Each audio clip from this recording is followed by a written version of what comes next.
तो हम यहाँ फिजिक्स के थर्मल प्रॉपर्टीज़ ऑफ मैटर पढ़ रहे हैं। अब तक हमने thermal expansion of solids and liquid पढ़ चुके हैं।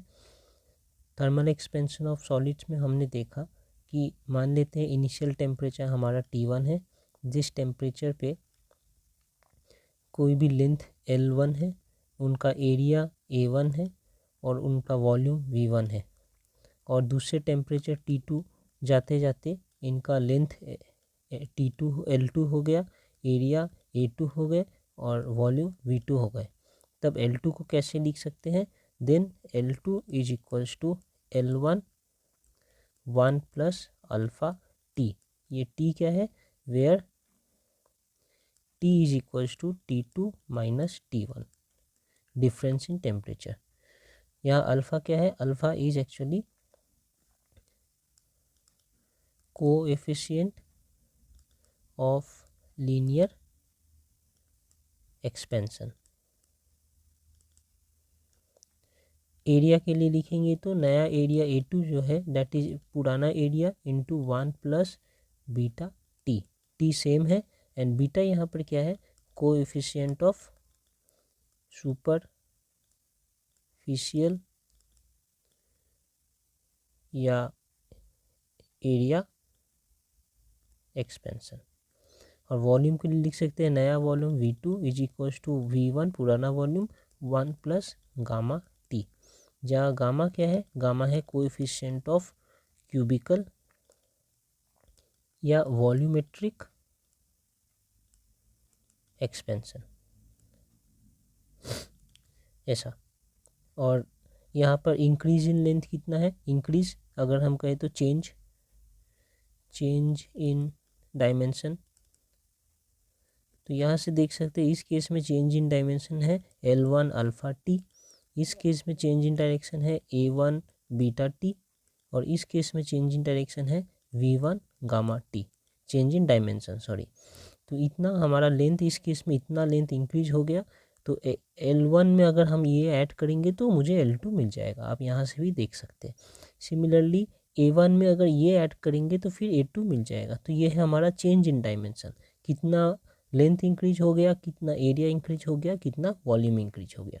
ये increase volume plus original volume होगा हमारा फाइनल वॉल्यूम V2, यहाँ से हम देख सकते हैं। ये अल्फ़ा बीटा गामा में भी एक रिलेशन हमने इस्टेब्लिश किया था कि alpha is equals to beta by 2 is equals to gamma by 3, यहाँ तक हमने देखा था। ये सॉलिड्स के केस में। लिक्विड के केस में हमें ये कोएफिशिएंट ऑफ लीनियर एक्सपेंशन या सरफेस एक्सपेंशन नहीं मिलेंगे, मुझे सिर्फ वॉल्यूम एक्सपेंशन मिलेंगे। और लिक्विड के केस में उसे हम गामा R से डिनोट करेंगे। ये होता है gamma R equals to gamma A plus gamma G। ये गामा R क्या है? गामा R है रियल एक्सपेंशन ऑफ लिक्विड, क्योंकि लिक्विड को जब भी हम एक्सपेंड करेंगे उसके पहले तो एक कंटेनर में रखेंगे। ये कंटेनर में लिक्विड यहाँ तक है। अब मैं अगर इसे हीट करूँगा एक्सपेंड करने के लिए तो हमारा कंटेनर भी थोड़ा एक्सपेंड हो जाएंगे, क्योंकि ये भी एक सॉलिड का बना है। ये भी एक्सपेंड हो जाएंगे और इनके भीतर का लिक्विड भी एक्सपेंड हो जाएंगे। तो कौन सा कितना एक्सपेंड हुआ एक साथ तो पता नहीं चलेगा। तो मुझे लगेगा कि एपरेंट एक्सपेंशन जो है वो ऐसा है, लेकिन रियल एक्सपेंशन जो है वो कुछ और है। तो वही ये रियल और ये एपरेंट है। जब मैं लिक्विड के कंटेनर के एक्सपेंशन को नहीं कंसीडर करूँ, सिर्फ लिक्विड एक्सपेंड हुआ है तो वो रियल एक्सपेंशन है। लेकिन रियल वर्ल्ड में क्या होता है? कंटेनर भी एक्सपेंड होता है और लिक्विड एक्सपेंड होता है, फिर मुझे जो एक्सपेंशन दिखता है वो एपरेंट एक्सपेंशन होता है। एंड ये गामा G जो है that is the coefficient of volumetric expansion of this solid, ये कंटेनर। ठीक है, तो यहाँ लिख सकते हैं gamma R is coefficient of volumetric expansion of liquid, coefficient of real volumetric expansion of liquid, gamma A coefficient of apparent volumetric expansion of liquid, and gamma g coefficient of volumetric expansion of vessel, जिस vessel में हमने इसे रखा था। तो ये हमें पता चल गया। वॉल्यूम के केस में, लिक्विड के केस में और एक रिलेशन है कि अगर हमारा टेम्परेचर T1 है इनिशियली, उस वक्त हमारा वॉल्यूम V1 है। टेम्परेचर T2 जब हुआ तो वॉल्यूम बढ़कर V2 हो गया। तो हमें पता है कि फाइनल V2 हम लिख सकते हैं V2 is equal to V1 1 plus gamma R, ये रियल एक्सपेंशन ऑफ लिक्विड है सिर्फ, गामा आर टी। यहाँ चेंज कितना हुआ है, यहाँ चेंज हुआ है V1 गामा आर टी, ये है चेंज। ओके, और जब डेंसिटी ρ1 हो, बाद में डेंसिटी ρ2 हो जाए, तो इनका रिलेशन है ρ2 is equals to ρ1 1 plus gamma R T. देख सकते हैं यहाँ मल्टीप्लाई हो रहा है, ये ब्रैकेट वाला टर्म यहाँ डिवाइड हो रहा है। तो ये हो गया हमारा लिक्विड के केस में change in volume and change in density. Density से अब हम ये भी लिखेंगे, देखेंगे एनोमलस एक्सपेंशन ऑफ वाटर। साधारणतः हम जानते हैं कि कभी भी अगर हम हीट देंगे टेम्परेचर इंक्रीज होगा, हीट दूंगा, हीट से देने से टेम्परेचर इंक्रीज होंगे और टेम्परेचर इंक्रीज होने से वॉल्यूम भी इंक्रीज होंगे। ये साधारणतः लिक्विड के प्रॉपर्टीज़ में आ रहे हैं, सॉलिड के भी प्रॉपर्टीज़ में आ रहे हैं, गैस के भी प्रॉपर्टीज़ में आ रहे हैं कि जब मैं टेम्परेचर इंक्रीज करूँगा तो उनका वॉल्यूम इंक्रीज होगा। लेकिन वाटर के केस में ऐसे देखा गया है कि ये बिहेवियर नहीं मिल रहा है, उल्टा जब टेम्परेचर इंक्रीज हो रहा है तो वॉल्यूम ऑफ वाटर जो है डिक्रीज हो रहा है। कहाँ से कहाँ, 0 डिग्री टू 4 डिग्री, इस टेम्परेचर के इस रेंज के अंदर वाटर में ये प्रॉपर्टी है कि वो 0 से जब 4 डिग्री की तरफ जा रहा है तो टेम्परेचर इंक्रीज हो रहा है, 0 डिग्री टू 4 डिग्री क्या हो रहा है, टेम्परेचर इंक्रीज हो रहा है। तो वॉल्यूम तो इंक्रीज होना चाहिए, लेकिन नहीं, वॉल्यूम क्या होता है, डिक्रीज होता है। ओके, और वॉल्यूम डिक्रीज होता है और जो डेंसिटी है वो इंक्रीज होता है 0 टू 4 डिग्री में। वही अगर मैं 4 डिग्री से 0 डिग्री में जा रहा हूँ तो क्या हो रहा है, टेम्परेचर हमारा डिक्रीज हो रहा है, तो वॉल्यूम तो डिक्रीज होना चाहिए, टेम्परेचर डिक्रीज तो वॉल्यूम डिक्रीज, लेकिन नहीं, वॉल्यूम डिक्रीज होने की जगह वॉल्यूम इंक्रीज हो जाता है और हमारा डेंसिटी जो है वो डिक्रीज हो जाता है। तो हमें ये सब पता चल रहा है।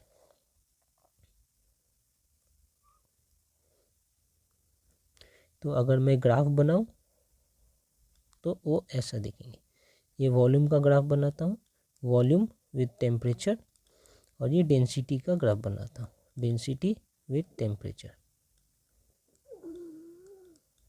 तो यहाँ पर देख रहे हैं कि जो 0 डिग्री है ये हमारा 1 डिग्री, 2 डिग्री, इसे 2 डिग्री कर देते हैं, 2 degree, 4 degree, 6 degree and 8 degree.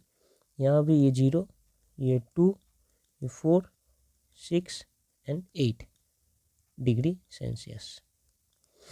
तो क्या देखेंगे कि जस्ट 4 डिग्री पे हमारा वॉल्यूम क्या है, सबसे कम है। तो 4 डिग्री में वॉल्यूम सबसे कम है और फिर वॉल्यूम बढ़ना स्टार्ट, मतलब कि 4 डिग्री के बाद से सारा चीज़ नॉर्मल है कि जैसे जैसे टेम्परेचर बढ़ेगा वॉल्यूम बढ़ेगा। ठीक है, यहाँ भी 4 डिग्री के बाद सब कुछ नॉर्मल है कि जैसे जैसे टेम्परेचर बढ़ेगा डेंसिटी घटेगा। इनका ग्राफ ऐसे दिखता है, यहाँ से 4 डिग्री तक बढ़ रहा है और 4 डिग्री के बाद फिर घटना स्टार्ट। ठीक है, यहाँ से ये 4 डिग्री के बाद से सब कुछ नॉर्मल है, टेम्परेचर बढ़ेगा वॉल्यूम बढ़ेगा और टेम्परेचर बढ़ेगा तो डेंसिटी घटेगा, ये कम होगा, ये नॉर्मल है। लेकिन एबनॉर्मलिटी हमें 0 टू 4 डिग्री में मिल रहा है। यहाँ पर 0 टू 4 डिग्री में टेम्परेचर जब घट रहा है तब भी वॉल्यूम बढ़ रहा है और डेंसिटी घट रहा है। टेम्परेचर जब मैं 0 से 4 में आ रहा हूँ तो टेम्परेचर बढ़ रहा है लेकिन वॉल्यूम घट रहा है और डेंसिटी बढ़ रहा है। ये जो प्रॉपर्टी है वाटर में सिर्फ देखा गया है एंड इसे ही हम एनोमलस एक्सपेंशन ऑफ वाटर कहते हैं। इनका एक एप्लीकेशन है, इफेक्ट है, कह सकते हैं effect on marine life, effect on marine life. यही इफेक्ट है कि ये मैरीन लाइफ है, पकड़ ले लेते हैं कि ये पॉन्ड है, ये पॉन्ड है, एक वाटर बॉडी है। कोल्ड कंट्री में क्या हो रहे हैं कि हमारे सरफेस पे वाटर है पहले, और यहाँ पर टेम्परेचर जो है बहुत कम है, बहुत कम है, जिसे हम ले सकते हैं कि ये बिलो 0 डिग्री है। अगर ये बिलो 0 डिग्री है तो वाटर का जो सरफेस का टेम्परेचर है वो भी धीरे धीरे कम होना शुरू होगा। ये 0 है तो ये भी टेम्परेचर इनका घटेगा। तो मैं लेता हूँ कि पहले 10 डिग्री था, 10 से घटकर 5 हो रहा है, 4 हो रहा है। जैसे ही 4 होंगे इनका डेंसिटी जो है मैक्सिमम हो गए, और डेंसिटी मैक्सिमम हो गए तो 4 डिग्री वाला वाटर जो है वो नीचे की तरफ आ जाएंगे, और बाकी जो नीचे में वाटर है वो ऊपर की तरफ चले जाएंगे। तो मैं एक एज्यूम कर सकता हूँ कि 4 डिग्री का वाटर यहाँ पे आ गया है, ये 4 डिग्री में है, 4 डिग्री सेल्सियस में। उसके बाद वाटर और ठंडा होगा, ऊपर में 4 में तो नहीं रह जाएगा क्योंकि ये 0 डिग्री है, वाटर 0 डिग्री तक ही जाएगा। तो जब 4 के बाद जब और टेम्परेचर घटकर 3 डिग्री होगा, उनका डेंसिटी क्या होगा, थोड़ा कम होगा, है ना, ज़्यादा नहीं है, थोड़ा कम है। 4 में इतना था, 3 में इतना डेंसिटी है, तो कम डेंसिटी वाला वाटर फिर आकर 4 के ऊपर सेटल होगा, 4 के ऊपर आकर ये 3 डिग्री वाला वाटर सेटल होगा। और टेम्परेचर घटेगा, फिर ये 2 डिग्री हो जाएगा टेम्परेचर। 2 डिग्री में डेंसिटी और भी कम है, हल्का है, तो ये फिर इसके 3 डिग्री वाले के ऊपर में आकर सेटल होगा। फिर वैसे 1 डिग्री वाले सेटल होगा, और फाइनली ऊपर में 0 डिग्री वाले में बर्फ़ बनकर इस्टेब्लिश हो जाएंगे। तो ये 1 डिग्री और ये 0 डिग्री, तो बर्फ़ हमारा ऊपर है, नीचे 4 डिग्री वाला वाटर, फिर 3, फिर 2, 1 एंड ऊपर में बर्फ़। ये बर्फ़ जो है इस पानी को सील कर दिया है। अब मेरीन लाइफ जो है वो यहाँ पर 4 डिग्री पे, 2 डिग्री, 3 डिग्री पे ये अभी भी वाटर है, लिक्विड है, और यहाँ पर हमारे फिश जो है वो और मेरीन लाइफ जो भी है वो यहाँ पर इस्टेब्लिश हो सकते हैं, वो एग्जिस्ट कर सकते हैं। और हमने ये भी देखा है कि सी के बॉटम में जो वाटर होता है, सी बॉटम में हरदम through out the year 4 degree Celsius वहाँ का टेम्परेचर होता है थ्रू आउट द ईयर। इनका रीज़न यही है कि यहाँ पर 4 डिग्री वाला वाटर सबसे डेंसिटी सबसे ज़्यादा है, और वो हमेशा नीचे में जाकर सेटल रहते हैं। ओके, अब हम यहाँ थर्मल एक्सपेंशन ऑफ गैसेस पढ़ेंगे कि गैस कैसे एक्सपेंड होता है, उनके बारे में समझेंगे। थर्मल एक्सपेंशन ऑफ गैस, ठीक है। तो सॉलिड के केस में हमने देखा कि सॉलिड जो है उस केस में लीनियर एक्सपेंशन भी होगा, लीनियर एक्सपेंशन, फिर सरफेस एक्सपेंशन। सरफेस एक्सपेंशन को हम एरिया एक्सपेंशन भी कह सकते हैं या सुपरफिशियल एक्सपेंशन भी कह सकते हैं। और फिर वॉल्यूमेट्रिक एक्सपेंशन भी होता है, वॉल्यूम में, या क्यूबिकल कह सकते हैं, क्यूबिकल एक्सपेंशन। ये 3 टाइप के एक्सपेंशन हमने सॉलिड्स में देखे हैं। सॉलिड्स में लिक्विड के केस में क्या हुआ, लिक्विड के केस में हमारा लीनियर एक्सपेंशन नहीं है, सरफेस एक्सपेंशन नहीं है, सिर्फ वॉल्यूमेट्रिक एक्सपेंशन है।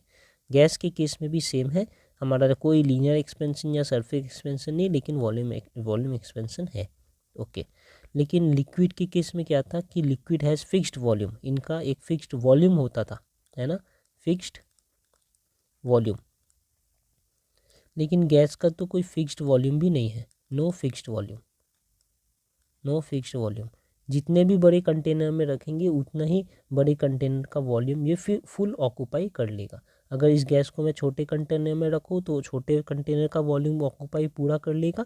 जैसे मैं गैस को इतने बड़े कंटेनर में रखूँ तो ये इतना वॉल्यूम पूरा ऑक्यूपाई कर लेगा। अगर इसी गैस को अगर मैं इतने बड़े कंटेनर में रख दूँ तो इनका वॉल्यूम जो है इतना पूरा ही वॉल्यूम इनका हो जाएगा।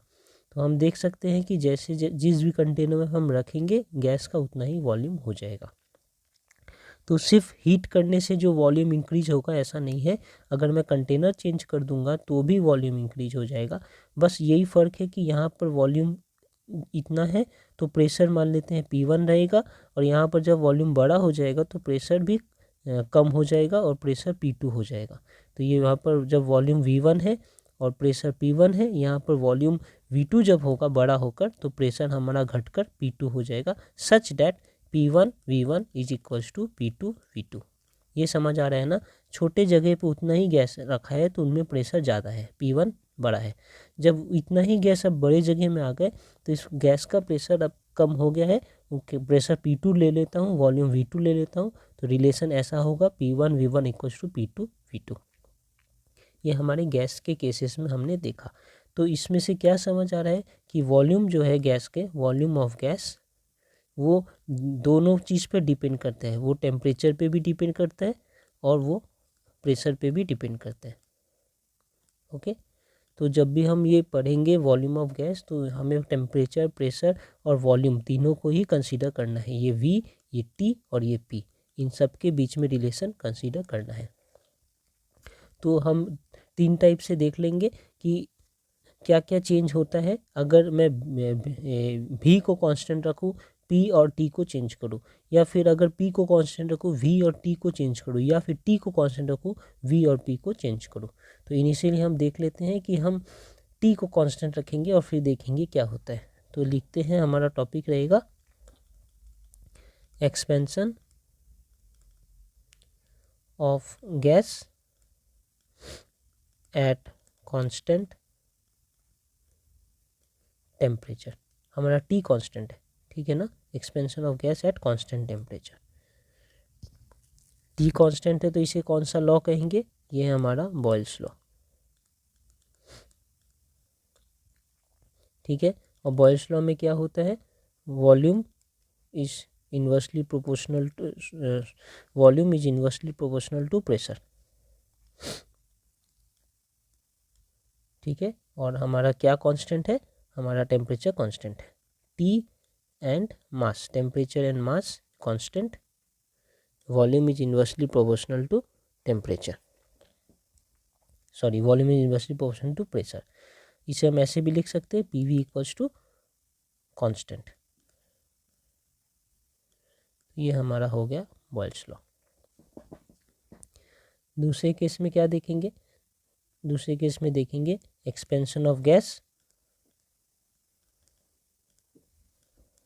लेकिन इस बार at constant pressure, at constant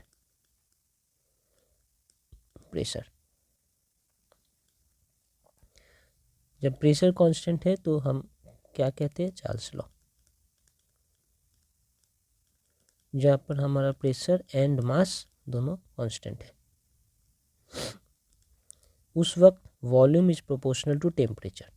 अब आप खुद ही देख लीजिए, यहाँ पर हमने जब टेम्परेचर को कांस्टेंट रखा था तो छोटे कंटेनर में प्रेशर ज़्यादा, बड़े कंटेनर में प्रेशर कम, छोटे कंटेनर में वॉल्यूम कम, बड़े कंटेनर में वॉल्यूम ज़्यादा, टेम्परेचर दोनों का सेम। अब अगर मैं प्रेशर को सेम रखना चाहूँ तो छोटे कंटेनर में इतना वॉल्यूम है V1, प्रेशर सेम रखना है, इनका टेम्परेचर T1 है। अब मैं जब बड़ा कंटेनर बना दूंगा तो ऑब्वियसली वॉल्यूम बड़ा हो जाएगा, ठीक है, वॉल्यूम बड़ा हो, लेकिन मुझे और प्रेशर घट जाएगा ना यहाँ पर बड़े कंटेनर में, लेकिन मुझे प्रेशर सेम रखना है। तो प्रेशर को सेम रखने के लिए मुझे टेम्परेचर भी बढ़ा देना होगा ताकि वो गैस अब ज़्यादा वाइब्रेट करे और वॉल में ज़्यादा प्रेशर दे, ताकि प्रेशर फिर से सेम हो जाए। तो ये हमारा इन दोनों के केस में फिर प्रेशर जो है सेम रहेगा, दोनों में प्रेशर P रहेंगे। क्या कंडीशन है कि वॉल्यूम बढ़ने पे टेम्परेचर भी बढ़ाना पड़ेगा।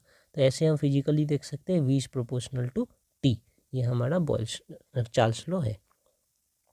ओके, और क्या देखा है कि वॉल्यूम प्रोपोर्शनल टू T है, तो ऐसे देखे हैं कि इसका यही मतलब है ना कि हमारा टेम्परेचर जब इंक्रीज होगा, प्रेशर को कांस्टेंट रखते हुए जब टेम्परेचर इंक्रीज होगा तो वॉल्यूम भी इंक्रीज होगा, ठीक है ना। तो इसे ऐसे समझते हैं कि जब हमारा टेम्परेचर 0 डिग्री सेंटीग्रेड है तब हमारा वॉल्यूम V0 है, जब हमारा टेम्परेचर T डिग्री सेंटीग्रेड हो गया तब हमारा वॉल्यूम VT है, ठीक है। तो और तो हमारा इंक्रीज इन टेम्परेचर कितना है दिख ही रहा है, राइज इन टेम्परेचर कितना है, राइज इन टेम्परेचर है T-0 इक्वल्स टू T, ये हमारा राइज इन टेम्परेचर। तो हम देखेंगे कि इंक्रीज इन वॉल्यूम होगा is equals to volume of gas at 0 degree centigrade, that means V0 divided by 273 into rise in temperature. Rise in temperature क्या है T, तो लिख सकता हूँ V0 बाई 273 इंटू T, ये हमारा हो गया इंक्रीज इन वॉल्यूम। ठीक है, इंक्रीज इन वॉल्यूम को कैसे लिख सकते हैं, VT माइनस V0 भी लिख सकते हैं, क्योंकि ये हमारा फाइनल वॉल्यूम है, ये हमारा इनिशियल वॉल्यूम था। तो VT minus V0 equals to original volume by 273 into ये। ओके, यहाँ से हम ये भी लिख सकते हैं कि VT is equals to V0 plus V0 by 273T, और उसे फिर लिख सकते हैं V0 कॉमन लेकर 1 plus T by 273 is VT। ये हो गया हमारा फाइनल एक्सप्रेशन। इससे हम ये देख रहे हैं कि हर 1 डिग्री राइज पे अगर हमारा T1 हो तो वॉल्यूम कितना हो रहा है, V0 बाई 273, जो भी ओरिजिनल वॉल्यूम था उसका 273 पार्ट हमारा वॉल्यूम इंक्रीज हो रहा है। ठीक है, पहले ओरिजिनल वॉल्यूम मान लेते हैं 100 ml था, बाद में 1 डिग्री टेम्परेचर राइज के कारण इंक्रीज इन वॉल्यूम कितना है 100 बाई 273, इतना वॉल्यूम इंक्रीज हो गया। अगर 2 डिग्री इंक्रीज होगा तो 100 बाई 273 इंटू 2, अगर 3 डिग्री इंक्रीज है तो 100 बाई 273 इंटू 3, इतना वॉल्यूम इंक्रीज हो रहा है। अब इंक्रीज को अगर मैं इनिशियल में ऐड कर दूंगा तो मुझे फाइनल वॉल्यूम मिल जाएगा। तो ये बात हम यहाँ से समझ रहे हैं क्या, कि ये फ्रैक्शन से हमारा वॉल्यूम इंक्रीज होता है। T अगर राइज इन टेम्परेचर 1 डिग्री है तो इंक्रीज इन वॉल्यूम होगा, ये इंक्रीज इन वॉल्यूम होगा V0 बाई 273 इंटू 1। अगर 2 डिग्री है तो V0 बाई 273 इंटू 2, अगर 3 डिग्री है तो V0 बाई 273 इंटू 3। इस टाइप से हमारा वॉल्यूम जो है इंक्रीज हो रहा है from initial to final, increase in volume. ये हम यहाँ से देख लिए। फिर हम क्या देखेंगे, अब देखेंगे थर्ड वाला केस जिसमें हम पढ़ रहे हैं expansion of gas, expansion of gas, लेकिन इस बार कैसे, एट कांस्टेंट वॉल्यूम। वॉल्यूम को कांस्टेंट रखते हुए एक्सपेंशन ऑफ गैस के बारे में पढ़ेंगे। तो वॉल्यूम जब कांस्टेंट रखते हैं तो कौन सा लॉ आएंगे, यहाँ पर प्रेशर लॉ आएंगे, प्रेशर लॉ। और इस लॉ के अंदर क्या है, हमारा वॉल्यूम कांस्टेंट है, तो आप खुद देखिए एक कंटेनर में वॉल्यूम इतना ही है, दूसरे कंटेनर में रखेंगे वॉल्यूम सेम रहेगा, तो V दोनों का कांस्टेंट है। ठीक है, इनका प्रेशर P1 है, टेम्परेचर T1 है। ठीक है, अगर मैं टेम्परेचर को बढ़ा दूँ T2 कर दूँ तो आपको क्या लग रहा है, प्रेशर भी बढ़ेगा, क्योंकि टेम्परेचर बढ़ने पे इनके में जो मॉलिक्यूल्स है, जो पार्टिकल्स है, उनमें वाइब्रेशन ज़्यादा होंगे, काइनेटिक एनर्जी बढ़ जाएंगे, तो उस वॉल्स को ज़्यादा जोर लगाकर हीट करेंगे, धक्का मारेंगे, तो प्रेशर भी बढ़ जाएगा, तो हमारा टेम्परेचर बढ़ने पे प्रेशर बढ़ेगा। वही है P is proportional to T। क्या, वॉल्यूम को कांस्टेंट रखते हुए, वॉल्यूम एंड मास दोनों क्या है, कांस्टेंट है। ओके ना, वॉल्यूम मास कांस्टेंट। तो यहाँ से हम ये देख रहे हैं कि जैसे हमारा टेम्परेचर बढ़ेगा प्रेशर भी बढ़ेगा। कितना बढ़ेगा, फिर से देखते हैं कि मान लेते हैं 0 डिग्री सेल्सियस में हमारा प्रेशर था P1। ठीक है, और T डिग्री सेल्सियस में जब हुआ तो हमारा प्रेशर हो गया है PT। ठीक है, और तब राइज इन टेम्परेचर कितना है, राइज इन टेम्परेचर हम है T-0 इक्वल्स टू T, इतना है हमारा इतना डिग्री सेल्सियस हमारा राइज इन टेम्परेचर। ठीक है, तो फिर से वही कि प्रेशर कितना इंक्रीज होगा, increase in pressure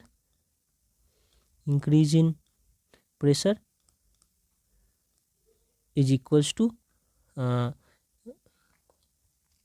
pressure at 0 degree Celsius, ये वाला, इसे हम P01 नहीं P0 लिखते हैं।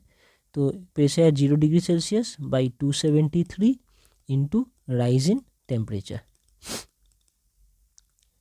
ठीक है, इंक्रीज इन प्रेशर क्या है, पहले तो P0 था, अब PT हो गया है, तो PT माइनस P0, ये है हमारा increase in pressure is equals to P0 by 273 into rise in temperature क्या है T। यहाँ से ये भी लिख सकते हैं कि PT is equals to P0 plus P0 by 273 T। ठीक है, लिख सकते हैं। इसे फिर ऐसे भी लिख सकते हैं कि PT is equals to P0 plus P0 bracket के भीतर 1 प्लस T बाई 273। ये तो ये पहले जैसा ही हो गया, जैसे VT is equals to V0 1 plus T by 273, ये था हमारा VT। अब ये है हमारा PT।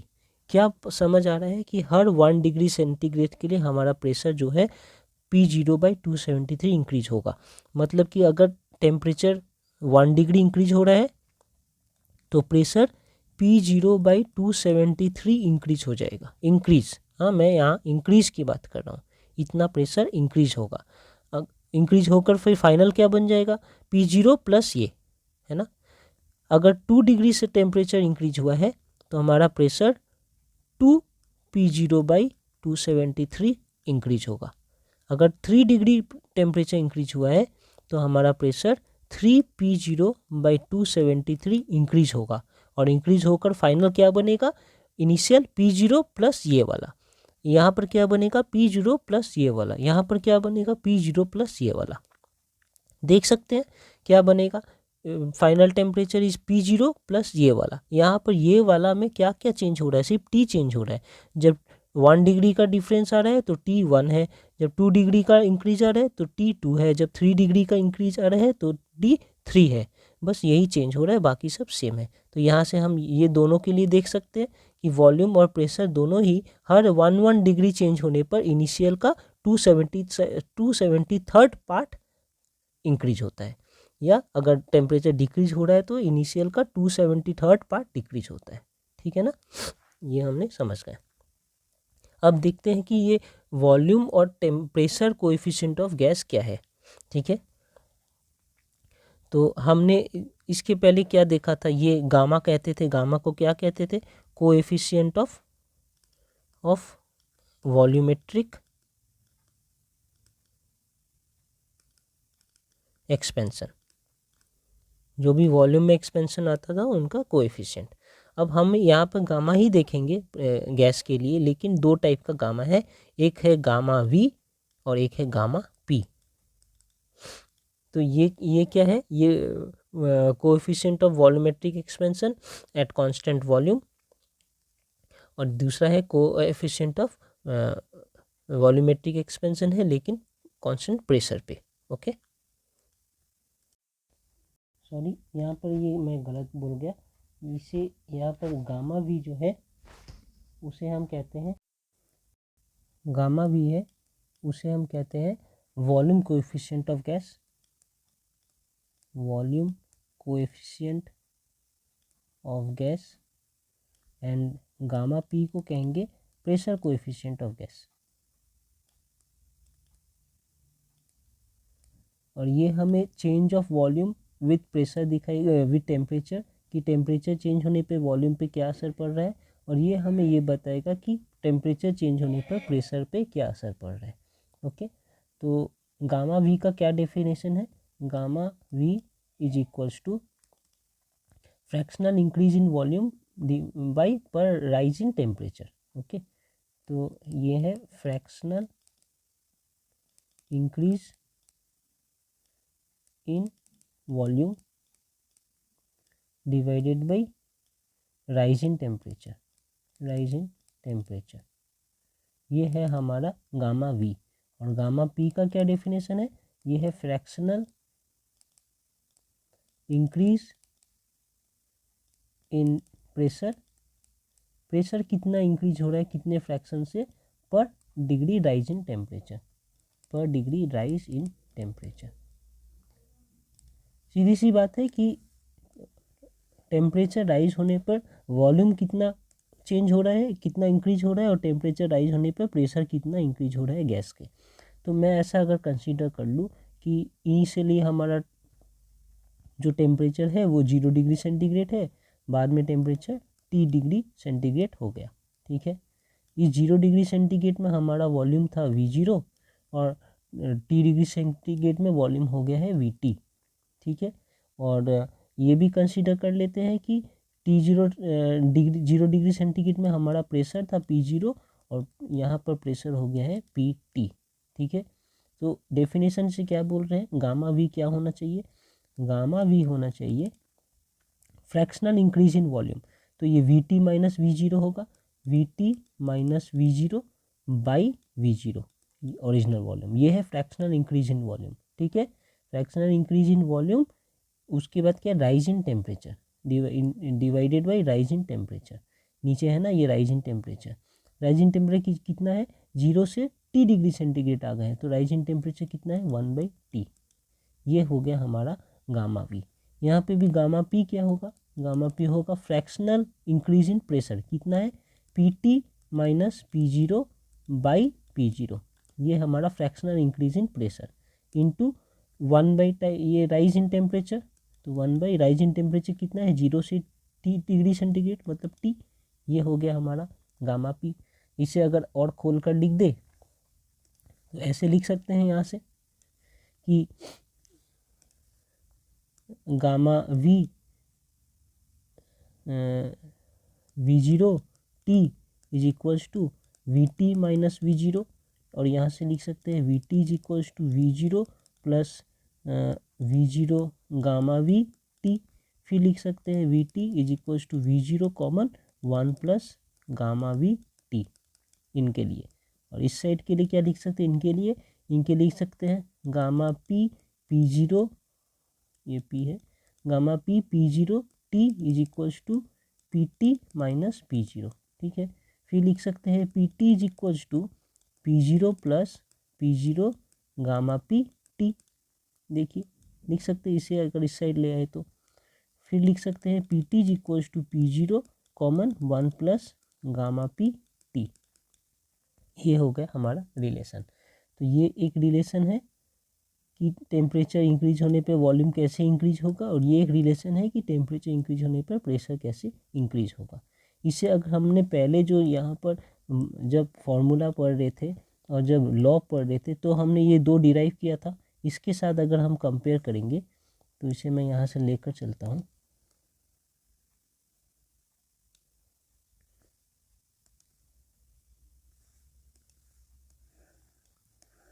इसके साथ अगर हम कंपेयर करें यहाँ,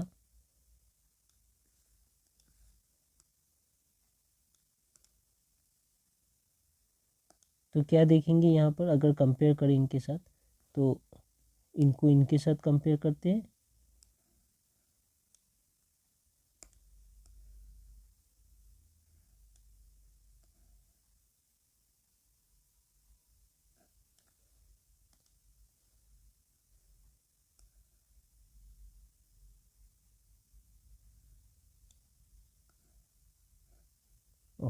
एक सेकेंड।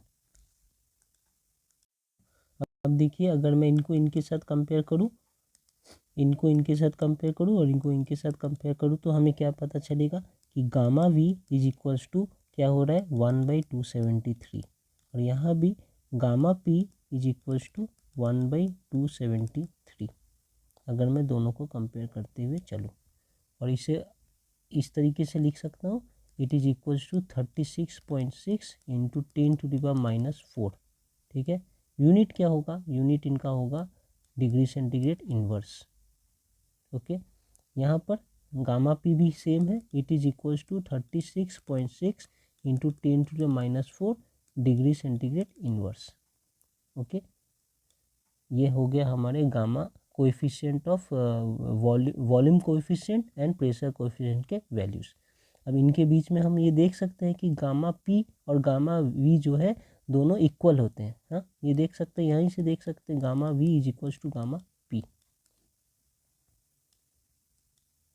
तो हमारा गैस का pressure coefficient and volume coefficient जो है वो सेम है। ओके, और इसे ऐसे भी समझ सकते हैं कि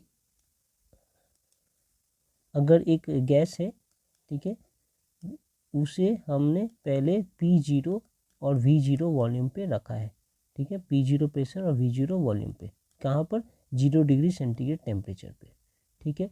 अब हमने क्या किया बाद में, यहाँ पर हमने वॉल्यूम को कांस्टेंट रखते हुए प्रेशर को टेम्परेचर को बढ़ाया है, तो प्रेशर क्या होगा, बढ़ेगा। अब यहाँ पर वॉल्यूम को कांस्टेंट रखते हुए वॉल्यूम V0 है, प्रेशर बढ़कर PT हो गया, ठीक है। टेम्परेचर को हमने बढ़ाया है, हाँ, कितना कर दिया टेम्परेचर, T डिग्री सेंटीग्रेड। यहाँ 0 डिग्री था, वॉल्यूम को कांस्टेंट रखते हुए हमने प्रेशर को बढ़ाया है, ठीक है ना। यहाँ लिख देते हैं वॉल्यूम कांस्टेंट, ठीक है। और दूसरी तरफ हमने कैसे टेम्परेचर बढ़ाया है, प्रेशर को कांस्टेंट रखते हुए टेम्परेचर बढ़ाया है, प्रेशर कांस्टेंट को रखते हुए टेम्परेचर बढ़ाया है। तो प्रेशर को कांस्टेंट रखते हुए टेम्परेचर बढ़ाऊंगा तो क्या होगा, P0 ही रहेगा, लेकिन टेम्परेचर बढ़ा है तो वॉल्यूम भी बढ़ेगा, तो VT हो जाएगा। तो आप देख सकते हैं यहाँ पर जब वॉल्यूम को कांस्टेंट रखकर टेम्परेचर बढ़ाया गया तो प्रेशर बढ़कर PT हो गया, एंड वॉल्यूम को कांस्टेंट रखते हुए प्रेशर को कांस्टेंट रखते हुए जब वॉल्यूम को बढ़ाया गया तो वॉल्यूम बढ़कर VT हो गया, ठीक है। यहाँ पर VT कितना है और PT कितना है हमें पहले ही पता है, ठीक है। तो यहाँ पर अब इनका टेम्परेचर कितना है, यहाँ पर टेम्परेचर 0 से बढ़ाया है मैंने T degree centigrade volume constant रखते हुए, और यहाँ पर मैंने 0 से बढ़ाया T degree centigrade pressure constant रखते हुए। अब इन दोनों का अगर मैं देखूँ तो यहाँ भी टेम्परेचर T डिग्री है, इनका भी टेम्परेचर T डिग्री है, तो इन दोनों के बीच में क्या रिलेशन है, इन दोनों के बीच में रिलेशन ये है कि इनका टेम्परेचर कांस्टेंट है, टेम्परेचर कांस्टेंट है, ठीक है। और टेम्परेचर कांस्टेंट रहने पे हम जानते हैं क्या यूज होता है, Boyle's law, Boyle's law,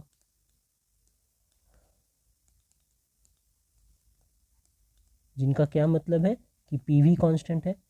boils law मतलब इनका PV equals to constant, PV constant. तो मैं लिख सकता हूँ इनके लिए कि P0 VT is equals to PT V0 as per Boyle's law, as per Boyle's law, ठीक है। अब हमें को यहाँ से ही दिख रहा है कि VT को क्या लिख सकते हैं, P0, और VT को लिख सकते हैं V0 1 plus gamma VT is equals to PT को क्या लिख सकते हैं, ये P0 1 प्लस गामा PT, और ये V0 यहाँ से मैं P0 V0 काट दिया, तो 1 plus gamma VT is equals to 1 plus gamma PT। तो यहाँ से फिर लिख सकते हैं gamma V is equals to gamma P। तो अब देखिए इस तरीके से भी हम ये समझ सकते हैं कि कैसे हमारा gamma V is equals to gamma P है। ओके, बस यहाँ पर एक बात ध्यान रखना है कि जब हमारा वॉल्यूम देखिए चेंज हो रहा है, V0 से VT हो रहा है, टेम्परेचर इंक्रीज होने के कारण वॉल्यूम चेंज हो रहा है, तब हमारा प्रेशर कांस्टेंट है। और जब यहाँ पर देख रहे हैं कि टेम्परेचर इंक्रीज होने के कारण प्रेशर चेंज हो रहा है, तब हमारा वॉल्यूम कांस्टेंट है। तो जब ये P और V में ऐसा ही रिलेशन है कि टेम्परेचर इंक्रीज करने के लिए करते वक्त या तो वॉल्यूम इंक्रीज हो जाएगा प्रेशर सेम रह जाएगा, या तो प्रेशर इंक्रीज हो जाएगा वॉल्यूम सेम रह जाएगा। मैं दोनों को एक साथ इंक्रीज या डिक्रीज नहीं कर रहा हूँ। तो जब मैं गामा V निकाल रहा हूँ तब उस वक्त हमारा प्रेशर जो है कांस्टेंट है, जब मैं गामा P निकाल रहा हूँ तो उस वक्त हमारा वॉल्यूम कांस्टेंट है। जो आप उससे आपको इस डायग्राम से समझ आ रहा होगा। अब आगे हम पढ़ेंगे स्पेसिफिक हीट कैपेसिटी।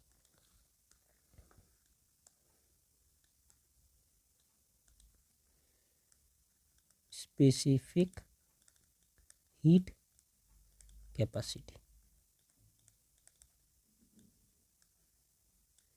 ये क्या है, किसी भी बॉडी को अगर हम हीट करेंगे, हीट देंगे, तो क्या होगा, इनका टेम्परेचर जो है बॉडी का, ये बॉडी है, ये बॉडी का टेम्परेचर इंक्रीज हो जाएगा। ओके ना, ठीक है। तो मैं कितना हीट दूंगा कितना टेम्परेचर इंक्रीज होंगे, ये इनके बीच में एक रिलेशन है, ठीक है। और बॉडी का कुछ मास है, कितना बॉडी है, अगर मैं उतना ही हीट दूँ लेकिन बॉडी बहुत बड़ा है तो टेम्परेचर ज़्यादा इंक्रीज नहीं होगा। जैसे समझने की बात है कि आपके पास एक छोटे से बाउल में पानी है, आपने इसे थोड़ा हीट किया तो इस बाउल के वाटर का टेम्परेचर इंक्रीज होगा, लेकिन बाउल के जगह एक बहुत बड़ा बाल्टी है, इतना बड़ा, और उसे भी आपने इतना ही हीट किया है, हीट दिया सेम, क्या उनका टेम्परेचर उतना ही इंक्रीज होगा? नहीं। तो ये मास के ऊपर भी डिपेंड करता है कि मैं कितना हीट दूंगा तो टेम्परेचर क्या इंक्रीज होगा। ओके ना। तो स्पेसिफिक हीट कैपेसिटी हमें हीट, जिसे मैं क्यू से डिनोट करूँ, तो heat is proportional to mass, heat required to raise the temperature is proportional to mass and heat is also proportional to temperature difference, जितने से मुझे बॉडी का टेम्परेचर राइज करना है। तो कहने का ये मतलब है कि मैं ऐसा लिख सकता हूँ दोनों को एक साथ लेकर कि heat is proportional to mass and change in temperature. इसका क्या मतलब है कि अगर ज़्यादा मास है तो मुझे ज़्यादा हीट देना पड़ेगा, अगर मुझे टेम्परेचर को ज़्यादा बढ़ाना है तो मुझे ज़्यादा हीट देना पड़ेगा। ये एक प्रोपोर्शनलिटी हो गया। ठीक है। On heating temperature of a body increases and on cooling its temperature decreases. ठीक है। तो द हीट गेन और heat loss is directly proportional to the mass of the body and is also directly proportional to the rise और fall in the temperature of the body. ये हमें यहाँ से समझ आ गया। अब ये प्रोपोर्शनलिटी है तो इनका एक हटाकर प्रोपोर्शनलिटी कांस्टेंट भी होगा, जिसे हम स्मॉल सी से डिनोट कर देते हैं, स्मॉल सी से, small c m del T. यहाँ पर जो स्मॉल सी है ये है प्रोपोर्शनलिटी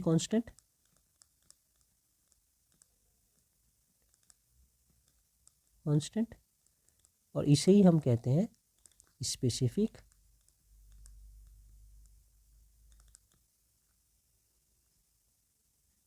स्पेसिफिक हीट कैपेसिटी।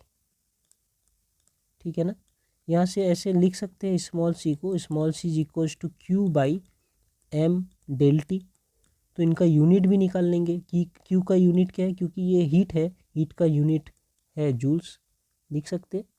ठीक है। और ये मास है, इनका यूनिट केजी, और ये टेम्परेचर डिफरेंस है, इनका यूनिट बहुत सारा हो सकता है। इनका यूनिट डिग्री सेंटीग्रेड हो सकता है, डिग्री फ़ारेनहाइट हो सकता है, केल्विन हो सकता है। तो फिर सी का यूनिट क्या होगा? सी का यूनिट होगा एसआई में, सी का यूनिट होगा joule per kg per kelvin, ये ऐसा। और सीजीएस में हमारे हीट का यूनिट होता है कैलोरी। तो कैलोरी और ग्राम, मास का यूनिट होगा ग्राम, और ये टेम्परेचर का unit degree Celsius, degree Celsius. तो ये हो गया हमारा स्पेसिफिक हीट कैपेसिटी का unit in terms of SI system, और ये in terms of CGS system. ठीक है ना। ओके। और इनके बीच में एक रिलेशन भी है, वो भी देख लेते हैं। इनके बीच में रिलेशन है कि 1 calorie per gram per degree centigrade Celsius per degree Celsius is equals to 4180 joule per kg per kelvin. ठीक है ना। इनके बीच में एक रिलेशन है।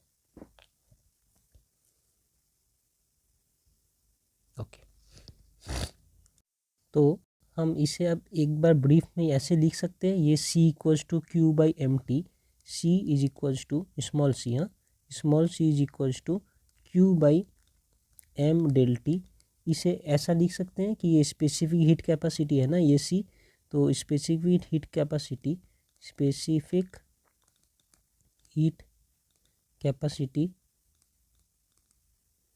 Is the amount of heat required to raise the temperature of unit mass of substance by unit degree centigrade or 1 degree Celsius, है ना। amount of heat यहाँ पे लिख देते हैं Q, required to rise the temperature of unit mass of substance through कितना, through 1 degree ये Celsius भी हो सकता है, फ़ारेनहाइट भी हो सकता है और केल्विन भी थ्रू 1 डिग्री। मतलब कि C is equals to Q when M is equals to 1 and del T is equals to 1। देख लीजिए, और यही लिखा है कि स्पेसिफिक हीट कैपेसिटी, जिसे हम C से डिनोट करते हैं, C is the amount of heat required to raise the temperature of unit mass of substance through 1 degree centigrade. The amount of heat requires to raise the unit mass of substance through 1 degree Celsius. ये हमारा C हो गया, इसे ही हम specific heat capacity कहते हैं। अब एक नया टर्म है molar specific heat capacity.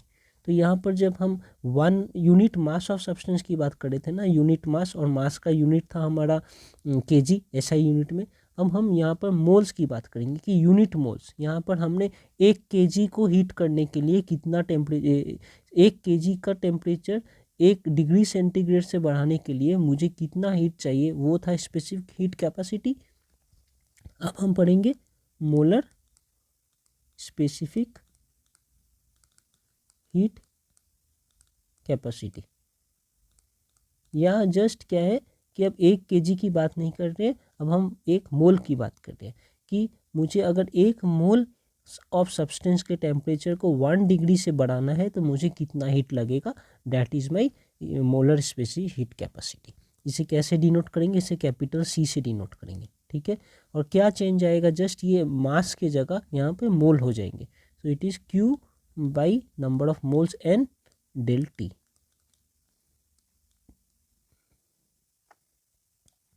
Okay, तो इनका यूनिट क्या होगा, यूनिट भी है ऐसा यूनिट, ऐसा यूनिट होंगे, ऊपर में जूल, नीचे में ये मोल है तो मोल इन्वर्स, और ये केल्विन इन्वर्स, ये इनका ऐसा यूनिट है।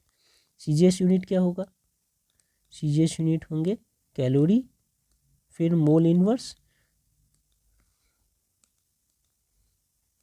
मोल इन्वर्स और डिग्री सेल्सियस इन्वर्स, ये इनका सीजीएस यूनिट है, ठीक है।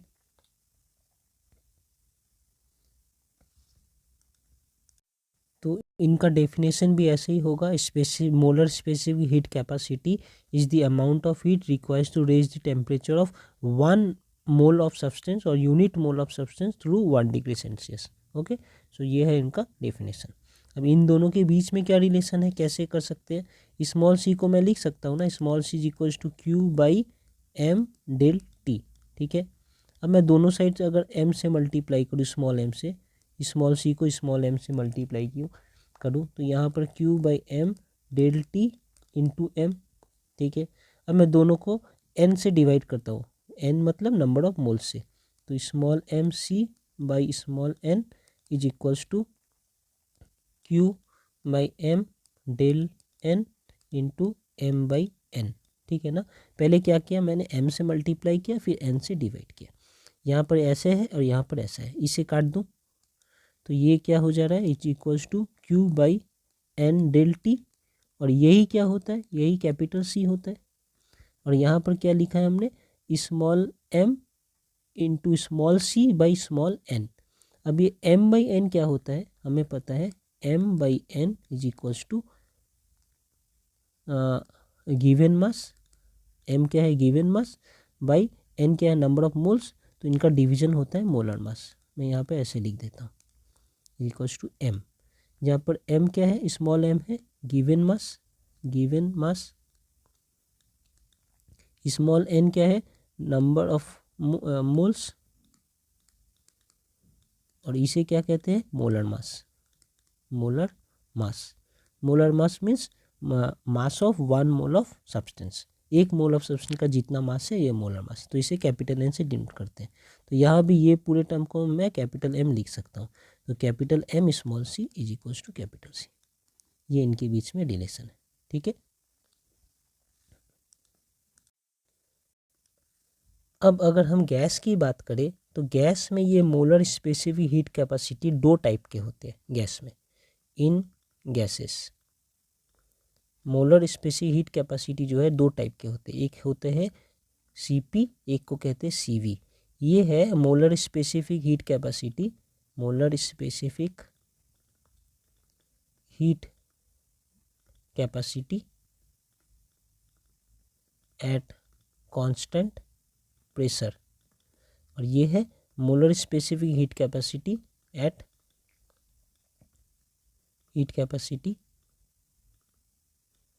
At constant volume. इसका मतलब क्या है कि जब मैं यहाँ पर 1 मोल ऑफ सब्सटेंस के टेम्परेचर को 1 डिग्री सेल्सियस से मुझे बढ़ाना है, तब कितना हीट मुझे देना होगा वो मैं जब मेजर कर रहा हूँ उस दौरान मेरा प्रेशर को मैंने कांस्टेंट रखा है। तो प्रेशर को कांस्टेंट रखते हुए the amount of heat required to raise the temperature of 1 mole of substance through 1 degree Celsius is called specific heat capacity, molar specific heat capacity at constant pressure. Volume को constant रखते हुए the amount of heat required to raise the temperature of 1 mole of substance through 1 degree Celsius is called molar specific heat capacity at constant volume. तो दोनों अलग है, same नहीं है। अगर मैं वॉल्यूम को सेम रखते हुए 1 डिग्री सेल्सियस टेम्परेचर इंक्रीज करना चाहता हूँ 1 मोल का, तो मुझे जितना हीट लगेगा, प्रेशर को सेम रखते हुए अगर मैं सेम काम करना चाहूँ तो मुझे कुछ और हीट लगेगा। इसलिए ये दोनों अलग अलग है गैसेस के लिए। डेफिनेशन आपको समझ आया? सेम चीज़ें हैं, जस्ट ये एट कांस्टेंट प्रेशर और ये एट कांस्टेंट वॉल्यूम। ठीक है, ओके। हमने ऐसा देखा है कि हमारा वैल्यू यूनिट तो इनका सेम ही रहेगा। जैसे इनका यूनिट है जूल पर मोल पर केल्विन, इनका भी यूनिट जूल पर मोल पर केल्विन, इनका भी यूनिट जूल पर मोल पर केल्विन। लेकिन हमने देखा है कि हमारा Cp का वैल्यू जो है इज़ ग्रेटर देन Cv का वैल्यू होता है। तो कांस्टेंट प्रेशर में मुझे ज़्यादा हीट चाहिए कंपेयर टू कांस्टेंट वॉल्यूम में। ठीक है, अब आप पूछेंगे कि ऐसा क्यों? तो देखिए, कांस्टेंट वॉल्यूम में क्या है, हमारा गैस इतने बड़े वॉल्यूम में फिक्स्ड है। यहाँ पे जो जितना भी हीट दूंगा वो हीट क्या होगा, सिर्फ इस गैस के टेम्परेचर को इंक्रीज करेगा। वॉल्यूम कांस्टेंट है, लिख देता हूँ यहाँ, वॉल्यूम कांस्टेंट है इनका। तो जितना भी हीट दे रहा हूँ वो क्या कर रहे हैं, उससे क्या हो रहा है, टेम्परेचर इस गैस का इंक्रीज हो रहा है, बस। तो ये heat is required to increase the temperature, और कुछ काम नहीं है इस हीट का।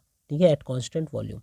लेकिन जब मैं कांस्टेंट प्रेशर में रखूँगा तो इतने बड़े कंटेनर में हमारा गैस है।